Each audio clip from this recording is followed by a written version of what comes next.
Hey, Joseph Keene here, talking about obsessive compulsive disorders for social work 515 psychopathology, specifically responding to Samantha Pina's TED Talk video about living with obsessive compulsive disorder.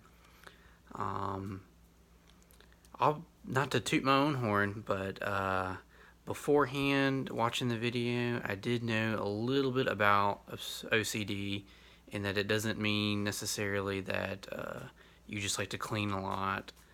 It has more so to do with what Miss Pina talked about feeling balanced, feeling whatever the compulsion is, it driving you to extreme anxiety to act upon it, which is kind of what our module reading agreed with, as well as the DSM reading.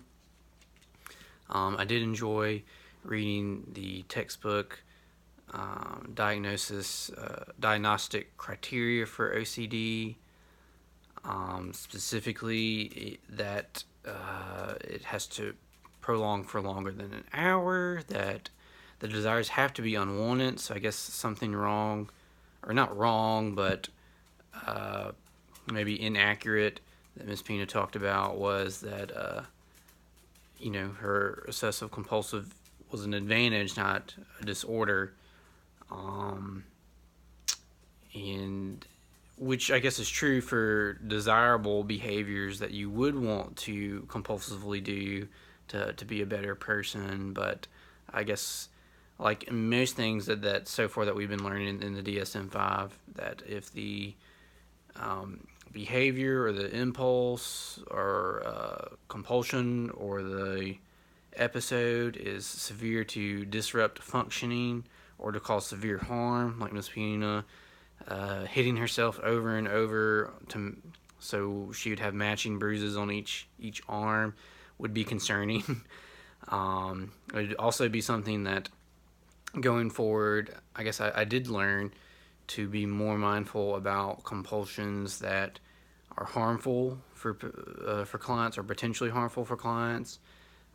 Compulsions that lead to self-harm, not from a depressive standpoint or anxiety standpoint, but I guess what Ms. Pina was talking about feeling that she needed both of her arms to be symmetrically matched, otherwise it would trigger anxiety within her.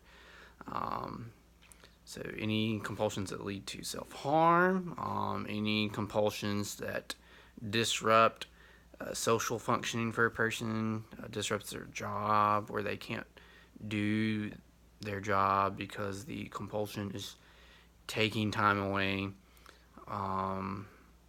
Psychologically, this is all very concerning because the compulsion can cause crippling anxiety, which can lead to probably other disorders and present with OCD.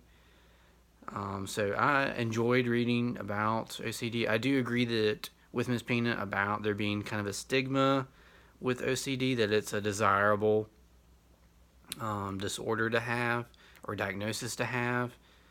But in actuality, the disorder part is all the unwanted behaviors, and not so much the good ones, such as cleaning and being really good at math, and any other thing that would lead to someone's success. The vibe I get from the DSM wouldn't classify it as disorder, that it would be a obsessive compulsive advantage.